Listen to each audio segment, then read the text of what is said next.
The Wooden Horse.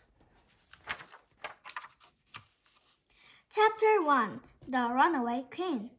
Helen lived in ancient Greece. People said she was the most beautiful woman in the world. Helen was married to King Menelaus of Sparta. He was proud of his lovely wife. "I want to stay by my side forever," he told her. One day, a young prince named Paris came to the palace. He was from the city of Troy, across the Aegean Sea. When Paris met Helen, he fell madly in love. "Come back to Troy with me," he begged. Helen had fallen for Paris too, so she agreed to go with him.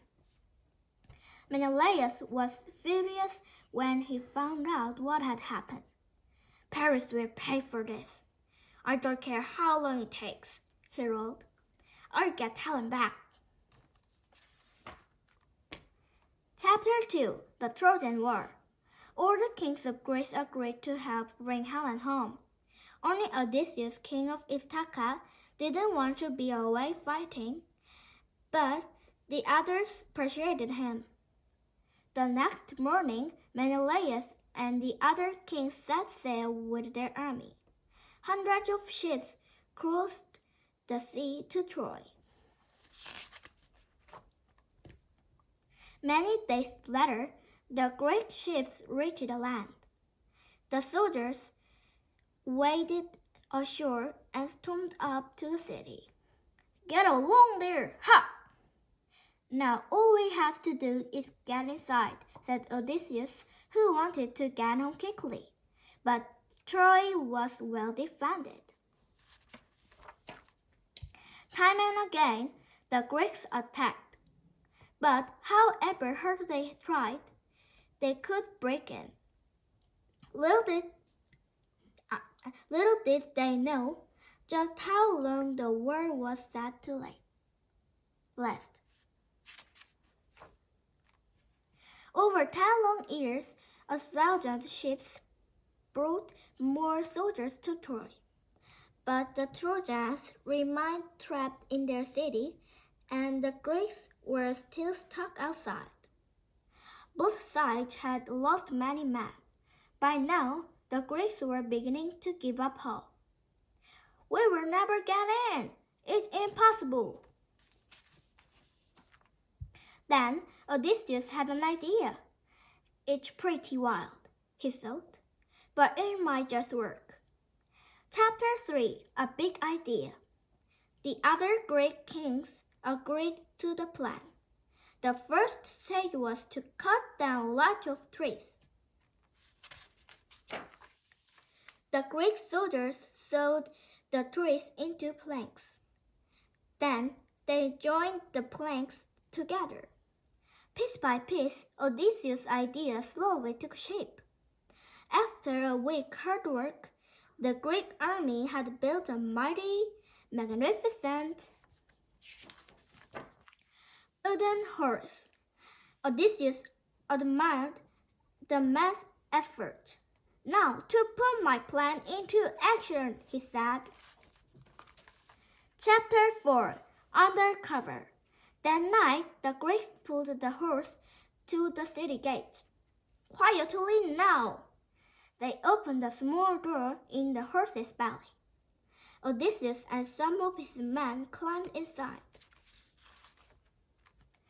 Only a soldier named Sinon hid nearby. King Menelaus and the others went back to their ships and sailed out of sight.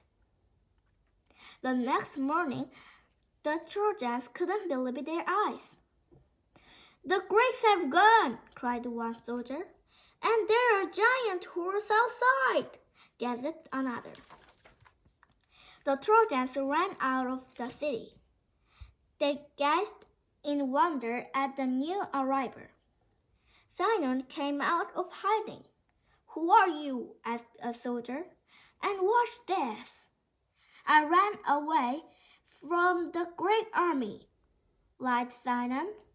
"They built a horse." "What's it for?" "It's a gift to the goddess Athene," said Sinon, "to bring them luck on the trip home." "Maybe it will bring us luck too," said the Trojan soldier. "Bring it inside." The Trojans hauled the horse into the city. The first part of Odysseus' plan was working. Chapter 5. The army awakes. That evening, the Trojans held a big party to celebrate the end of the war. There was feasting, dancing, and singing. The celebrations went on all night. It was early morning before the Trojans went to bed. At last, Sinon could get to work. He tiptoed to the horse and tapped 3 times on its leg. Inside, Odysseus sprang into action. "That's the signal," he whispered. He opened the trapdoor and led his men out. "Now, son, lad." The Greeks scurried across the city as silently as they could. The guards at the gate were fast asleep. Slowly, the Greek soldiers lifted off the bolt. They half opened the doors. The rest of the Greek army was waiting outside. "We're beggars," Punter. "Right, man," said Odysseus. "Now we attack." Chapter 6. The final battle. The Greek kings and their army stormed into Troy. There was nothing to stop them now. "Charge! What?" The Greek soldiers crashed through the city looking for Helen. "Where's Helen? Give her up!" They stole treasure wherever they could find it. "We will take this and this." By the time the sleepy Trojans knew what was happening, it was too late. Paris rushed out to fight the Greeks, but when he saw how many there were, he ran off. But he wasn't quick enough.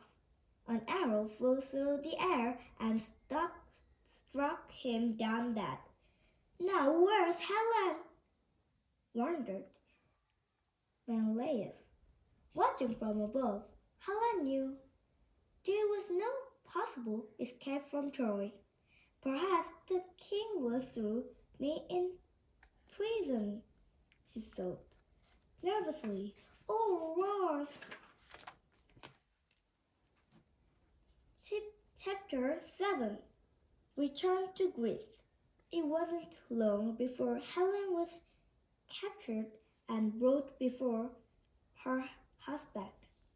Menelaus had been angry with his wife for 10 years, but when he saw her beautiful face, his anger vanished in a second. "Alas," sighed Menelaus, "our mission is over." The Greeks took Helen and the Trojan treasure back to their ships and headed for home.